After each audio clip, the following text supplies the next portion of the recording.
ዲዘርቢ እንዳሰልጣኝ በጣም አስደናቂ አሰልጣኝ ነው።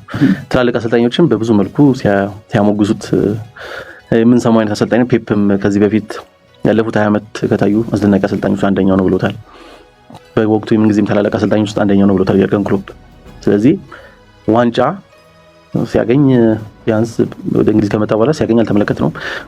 አይ ቲንክ በእግር ኳስ አሰልጣኝነት ታሪኩ ሁለት አጋጣሚ ይመስለኛል ዋንጫ ያሸነፈው ሻካታር እያለ ዩክሬን የዛ የሻካታር አሁን የእንግሊዝን ኮሚኒቲ ሺልድ የምንለው አይነት የዛም የዩክሬንን አሸናፊ ነው ከሻካታር ጋር ወደ ቼልሲ መጥቶ ስሙ ራሱ ሞድሪክ የነበረበት ቡድን ማለት።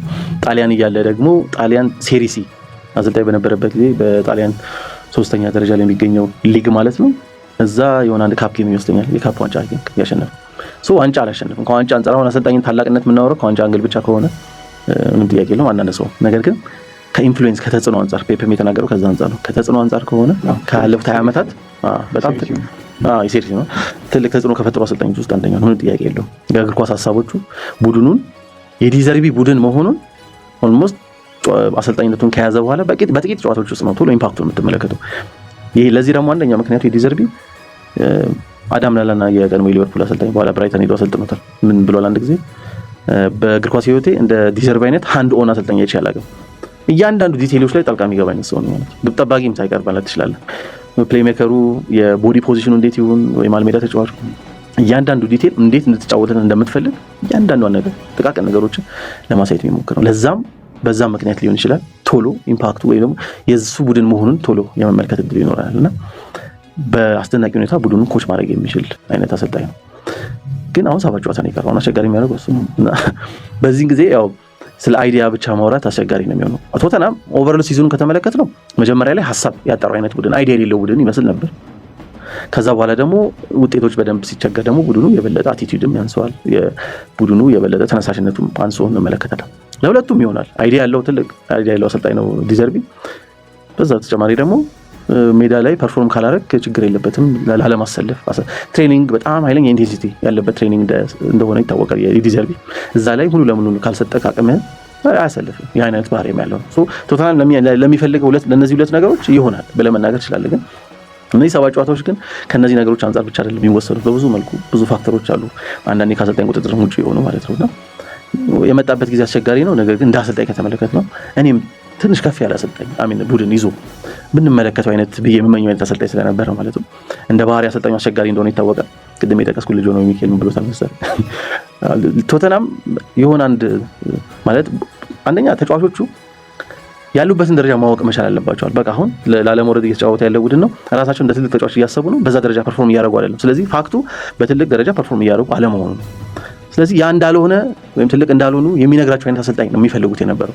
የተወሰነ የሆነ ሉናቲክ የሆነ ቀውስ አይነት አሰልጣኝ እና በጣም ትክክለኛ ፊት ነው ያለው ሰው ከዚህ አንፃር ብሎ ነው የገለጸው። ግን እግር ኳስ ያሳቡን ብቻ ከወሰድ ነው። ግን እኔ እውነቱ ለመናገር አንደኛ ቶተናም መትረፍ አለበት እንዲተርፍ እፈልጋለሁ። አሁን ደግሞ የበለጠ እንዲተርፍ ነው የምፈልገው ዲዘርቢ በመሆኑ አሰልጣኙ ማለት ይሄ በዲዘርቢ ስር ቀጣይ ሲዝን መመልከት አለብን ይሄን ቡድን ማለት ነውና ትልቅ አሰልጣኝ ነው ያመጡት። ትልቅ ሀሳብ ያለው አንተ አሰልጣኝ ነው ያመጡት። አንተ በጣም የሚገራርሙ ቁጥሮች አሉ ባይዘው ብራይተን ሆኖ ያስመዘገባቸው ማለት ነው። ወደ ብራይተን አሰልጣኝ ሆኖ ከመጣ በኋላ በፕሪሚየር ሊጉ እሱ በቆየባቸው ጊዜያቶች ማለት ነው ሁለተኛ ብዙ የኳስ ቁጥጥር የነበረው ቡድን ነው ከፔፕ ሲቲ በመቀጠል ማለት እንግዲህ በምን አይነት ስኳድ እንደዛ እያደረገ ያለ መሆኑ ብዙ ሙከራዎችን በማድረግ ከቶፕ 3 ቡድኖች ውስጥ በሱ ቆይታ ውስጥ አንደኛው እሱ ቡድን ነው። ከፔናልቲ ውጪ ብዙ ግቦችን በማስቆጠርም ከቶፕ 3 ቡድኖች ውስጥ አንደኛው ነው።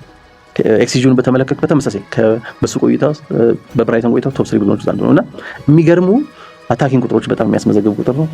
በሐሳብ ደረጃ ቡድኖች እንዴት መጫወት እንዳለባቸው በተለይ ከኋላ መስጠው ሲወጡ ፕሬሸርን ኢንቫይት አድርገው እንዲጫወቱ ለማለት ብዙ አሰልጣኞች እሱን ኮፒ እንዲያደርጉ አድርጓል። በቀደመው ጊዜ ኳስ ከኋላ መስጠት ስትወጣ ግብ ጠባቂው ኳሱን ይዟል። ተከላካዮች እዛች ቦክስ ውስጥ 16-53 መግባት ስለማይችሉ ከዛ ቦክስ ውጪ ቆሞ ስለሆነ የሚጠብቁት ኳስ መስጠት ለመውጣት ስትሞክር የተጋጣሚ ቡድን የፊት መስመር አጥቂዎች ቶሎ ያን ተጫዋች ጫና ፈጥሮ ኳስ ለማስጣል ሊሞክሩ ይችላሉ። ልክ ያ ቦክስ ውስጥ የመግባት እድል ሲፈቀድ ማለት ነው ለኔ መጀመሪያ የተመለከተው ዲዘርቢ ነው። ተጫዋቾች ከግብ ጠባቂ በቅርብ ርቀት ሆነው በብዛት አጭር ቅብብል የሚያደርግ አሰልጣኝ ነው። በቆይቶም በብራይተን በነገር ላይ ረዥም ኳሶችን ከማይጠቀሙ ቡድኖች ቁጥሩን ከተመለከተ የመጨረሻ 3 ቡድኖች ውስጥ የምታገኘው አይነት ነው። ብዙ ክሊራንስ ምናምን የማይፈልግ አይነት አሰልጣኝ ነው። ብዙ አጭር ቅብብሎችን የሚያደርግ ነው። አንዳንድ ጨዋታዎች ላይ በደንብ ዋጋ ያስከፍሏል። በጣም ደፋር ነው። አጫወቱ እንደዛ እንዲሆን ይፈቅዳል። ሞር ቦል ፕሌይንግ ሴንተር ባክ ይፈልጋል ነው እና እውነቱን ለመናገር እንደ ኮች እንደ አሰልጣኝ በጣም የሚገርም አሰልጣኝ ነውና ግን አሁን ላይ ተጫዋቾቹ አይ ቲንክ ባለፈው ዞላ ካንዳ ጋር ስናነሳው አሰልጣኝ አይደለም ማተር ማድረግ ያለበት በቃ ተጫዋቾቹ አቅማቸውን ምክንያቱም ትላልቅ ተጫዋቾች አሉ ስብስብ ውስጥ የምር ቡድኑን ለማትረፍ መጫወት መቻል አለባቸው። ተነሳሽነት ያስፈልጋል። ያ ነው በዋናነት የሚያስፈልገው። ግን እንደ ዲዘርቪ አይነት የሆነ ነገር ሊጨምር እንደሚችል ግን አስባለሁ። ቶሎም ኢምፓክት የሚፈጥር አይነት አሰልጣኝ ነው። በተለይ እንደዛ ዲቴይሎች ውስጥ የሚሳተፍ አሰልጣኝ እንደመሆኑ ማለት ነውና እንግዲህ ጥቂት ጨዋታ ነው የቀረው ከዛ አንፃር ነው እንጂ እንደ አሰልጣኝ ወሰነው ግን ጥሩ አሰልጣኝ ነው። ስፐርስ ያገኘው እኔም አልጠበቅኩም በታምር ቶተናም በዚህ ደረጃ ላይ ሆኖ ዲዘርቪ ያስፈርማሉ ማለት ነው። እሱ እንደሚቆይ ካወቁ ደግሞ ተጫዋቾቹ ከዚህ በኋላ ከስፐርስ ጋር የመቆየት ሀሳብ ካላቸው ሙሉ ለሙሉ መስጠት እንዳለባቸው አንዳንድ ጊዜ አሰልጣኝ ኮስት ቀጥረ ኦኬ ጊዜያዊ ነው አይነት ስሜት ይኖራል። ቀጣይ እንዳልሆነ ስታቅ ከአሰልጣኙ ጋር የሚኖር ሪሌሽንሺፕ ላይ ጥሩ ነው አልሆነ ብዙም ላትጨነቅበት ትችላለህ ማለት ነው። አሁን ግን 5 ዓመት የፈረመ አሰልጣኝ ሲሆን ኦኬ ከዚህ በኋላ የሚቆይ ቆይታ ላይ ትልቅ የሚወስን አሰልጣኝ ነው የመጣው ብለህ ራስን ለመስጠት ሜቢ እሱን ማስበው ይችላል። ስፐርሶች ቢሳካላቸው ደስ ይለኛል። ጥሩ አሰልጣኝ አግኝቷል። ግን በጣም ጥቂት ጨዋታ ነው። የቀድሞ የቶተንሃም አሰልጣኝ ቲም ሼቭል እኔ ትክክለኛ ሰው ነኝ ሲሉ ነበር ለማሰልጠን ነው ለማትረፍ በመጣ ማትረፈዋለሁ እያሉ የእንግሊዝ ሚዲያዎች አንዳንድ ጊዜ እንደዚህ አይነት ነገር አላቸው። የመጠቆም ያክል የሆነን ሰው ጋብዘው አስተያየት እንዲሰጥ ያደርጋሉ እና ስካይ ስፖርት ላይ ያንን ሲመለከት ነበረ። አንደኛው ነገር የዚህ የውድድር ዓመት የቶተንሃም ችግር የሚቀጥራቸው አሰልጣኞች እንኳን በጣም ይገርማሉ። ለምሳሌ የተሰናበተውን ቶማስ ፍራንክ አንጂ አሁን በቅርብ የተሰናበተው ኢጎር ቱዶር ማለት ነው።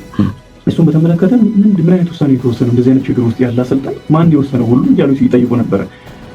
ዲዘርቪንም ሲታሰብ አንዳንዶች እንደዚህ አይነት ጥያቄ ስለነበራቸው ነው ሄደን ያነሳሁት። ዲዘርቪ ትክክለኛ ሰው ነው ወይ? አንዳንዶች በቃ የተመሰከረላቸው ልምድ አላቸው ክለብን በማቆየት እነሱ መጥተው ክረምት ላይ ቋሚ አሰልጣኝ ስለመጠር ቢታሰብ አይሻልም ወይ? በእነዚህ ጊዜያቶች ውስጥ ክለቡን በቃ ሳም አላርዳይስ እንደሚያደርጉት ወይም ደግሞ ሸዋንዳይሽ ምናምን የመሳሰሉ አሰልጣኞች እንግሊዛውያኑ እንደሚያደርጉት የሆነ 3-4 ወር ወይ እስከ ውድድር ዓመቱ መጨረሻ ድል ተሰጥቷቸው ክለቡን ያቆዩትና ክረምት ላይ ደግሞ የታሰበበት አሰልጣኝ ሌላም ከሆነ እኔ የተረዳሁት ግን ምንድነው ዲዘርቪን ለረጅም ጊዜ የእውነት የሚያክሉት አሰልጣኝ እንደሆነ ነው የሚሰማው።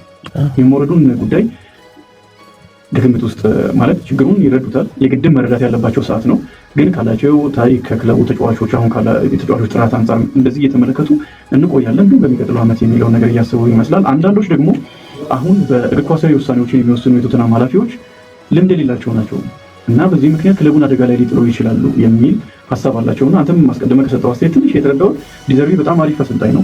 ለረጅም ጊዜ ፕሮጀክት ሊሰጠው አሪፍ ሊሆን እንደሚችል መገመት ይቻላል። በእርግጥ በትልቅ ክለብ ደረጃ አልተመለከትንም፣ ግን ፖቴንሻሉን አይተናል። ስለዚህ ቶተንሃም ክረምት ላይ ሰጥቶት ቢሆን በቃ በጣም ክርክር ሁሉ የሚነሳ ይመስለኛል። የተወሰኑ ደጋፊዎች ክርክር ሊያነሱ ይችላሉ፣ ግን በጣም አሪፍ አሰልጣኝ ነው እንመልከተው የሚባል ነው። እንዳነሳው ጊዜው 7 ጨዋታ በጣም ትንሽ ነውና አርሰናል ብቻ ነው 32 ጨዋታ ያደረገው እንጂ ሌሎቹ በሙሉ የሚቀራቸው 7 ጨዋታ ነው። በዚህ ጊዜ ውስጥ እንዴት ያተርፈዋል? እኔም በጉጉት የምጠብቀው አንደኛው ነገር ነው። ለማንኛውም ቶተንሃም ዲዘርቪን ሹሟት የመጨረሻ ነገር ካለ 1 ደቂቃ እንጠቀምና እናጠናቅ። እንግዲህ ኢጎር ቱዶር እንግዲህ ዞላ ቡድኖችን በማትረፍ ትራክ ሪከርድ ስለነበረው ጥሩ ሪከርድ ስለነበረው እሱን ግምት ውስጥ ከተው ሊሆን ይችላል ያመጡት ሰው የተቀጠረ ሰሞኑን ይሄን ገልጸው ነበር። በ12-13 አሰልጣኝነት የክለብ አሰልጣኝነት ቆይታው በ3 አጋጣሚ ብቻ ነው ሲዝኑ ሲጀመር ቡድንን የያዘው እንጂ በቀሩት አጋጣሚዎች በሲዝን አጋማሽ ወይ ደግሞ ሲዝኑ በተጀመረበት በሆነ አጋጣሚ ነው ቡድኖችን የሚይዘው። ያ ማለት ቡድንን ከሆነ ቀውስ ውስጥ እንዲያወጣ አይነት ሲጠበቅበት ነው። ጣሊያንም ዩዲኔዜን ያን አትርፏል ከመውረድ ማለት ነው። ላዚዮ ከማውሪዚዮ ሳሪ ጋር ቲንክ ሲለያይ ይመስለኛል ኢጎር ቱዶር አሰልጣኙ ነበረ። ዩቬም በተመሳሳይ ሁኔታ ከአንድሪያ ፒርሎ ጋር ከተለያየ በኋላ ኢጎር ቱዶር አሰልጣኙ ሆኖ ቀጥሏልና ብዙ ጊዜም ከመጣ በኋላ ጥሩ የሚባል ሪከርድ ነው ያለው። ጥሩ ጊዜ አሳልፎ ነው ሲወጣ የምናስተውለውና ያን ግምት ውስጥ ከተው ሊሆን ይችላል ስፐርሶች ያመጡት፣ ግን ያው አልሰራም። አሁን ዲዘርቪ መጥቷል። እንግዲህ እንዴት ይሆናል የሚለውን የምንጠብቀው ነው የሚሆነው ማለት ነውና እስኪ የምንመለከተው ይሆናል እንግዲህ